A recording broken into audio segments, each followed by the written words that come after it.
Welcome back, you guys. 17.2, Chris Garcia with Sports Performance. We're talking about injury prevention, ways to maximize your health while you endure this nightmare of a workout. We've got 4 movements again this week. Lunges with dumbbells in the front rack, toes to bar, bar muscle ups, and dumbbell power cleans. 3 things to consider in this entire workout. This is going to be a core, posterior chain, and grip nightmare. Okay, so what we're going to have to do is address all 3 of those things as we prep for the workout. So first thing we're going to do is we're going to talk about grip. When we're looking at grip, we know that on the toe to bar, on the bar muscle up, on the clean, and even on the dumbbell walking lunges, we know that our grip's going to be involved in that, so we have to learn how to maximize each one of those movements. So let's talk about the power cleans first, because, the dumbbell walking lunges. So when we're gripping around that dumbbell, there's a couple alternatives that we can do. So off of the dumbbell walking lunges, instead of gripping that really tight, let that sit on the pocket of your shoulder, okay? So allow that dumbbell to rest on top of that shoulder instead of holding it the entire time. Loosen up your grip just a little bit so that you're not white knuckling the entire time, okay? So go ahead and relax for me. So then now we're gonna talk about a little bit of the low back stress that's gonna happen. With the dumbbell power cleans, there's gonna be 3 versions that you can be doing. You can do either hip hinging, low back hinging, and a little bit of squatting. So now we'll start with the straight muscle clean, which if you have good hamstring or hip flexibility, this is going to be easy for you. So go ahead and demonstrate that. So that is a muscle clean coming straight from the hip. So this is going to be low back intensive, bicep intensive, more grip. Second version, we're going to go into a squat position into a muscle clean. So that's a little bit of a power clean. So go ahead and go into it. So now we're hip hinging, squatting, and going into, again, that bicep use. Last version is going to be a squat to power.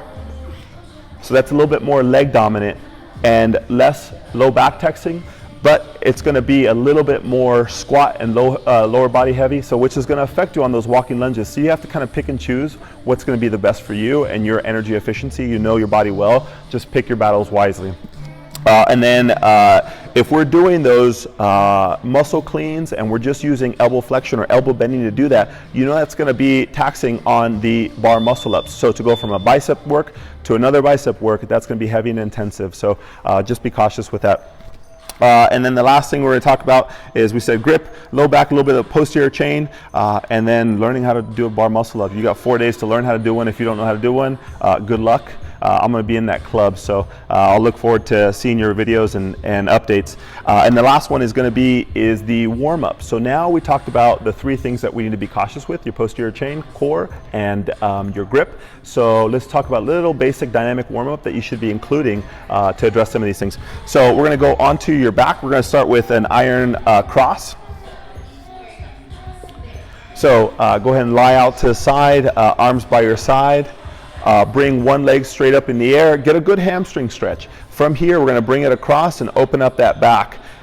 Going to come back down and switch. We know that your back last week was taxed from the snatches, the dumbbell snatches. This is the exact same movement from the hinge. You're just not going up. So you're going to be using your low back quite a bit. So open up that spine, nice and easy. Now, second piece that we can do is mimic that toe to bar. So now we're going to do an inchworm. So hands down, toe to bar position. Keep your back tight, walk your legs up or walk your hands back, either version. So hands forward, now legs forward, and mimic that toe to bar position. Open up your hips, open up your hamstrings, and get a good stretch. And then now we talked about the posterior chain. How do we open up our grip? Let's go ahead and go to a barbell. We're going to bring over just a normal barbell and place your forearm on the rolling side, and now go ahead and use that to just dig in, feel it, embrace it, enjoy it. It's delicious. So open all sides, the front side, back side, nice and easy. Position yourself so you can enjoy that. Good. Then the next thing we're going to do is do a little forearm stretch. So one arm forward, nice and easy. Open up that stretch. You guys, you want to prevent the lactic acid buildup, so what you want to do is do these things preventatively, so that way you can prevent hitting that wall where your forearms are so pumped you really can't open or close them anymore, and these are going to be able to help you out.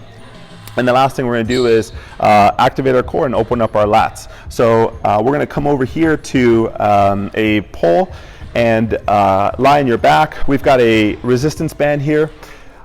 Now we're going to pull that band right over our heads, mimic that toe to bar motion, okay? So press down to about 90 degrees. Now we're going to use one leg, toes up, bring one leg up to you, try and touch that arm, use the other one, get a little hamstring work. Good, and now you're going to do both. So now you have a little core activation coming down. What you want to do is try and hollow your back out, flatten that spine down in the ground, create that hollow position so you don't have that big arch or any back strain.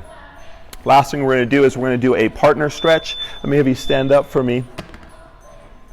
We're going to do a partner stretch, prep for those bar muscle ups and toes to bar to allow a little bit of expansion through the thoracic spine. So we're going to bring this back from last year. We're going to have you kind of push through, have your partner push you through. I don't want to create it at the low back. That's a lot of stress, and that person's going to be dangling. Now what we want to do here is press high and open up until they tell you, is that okay there?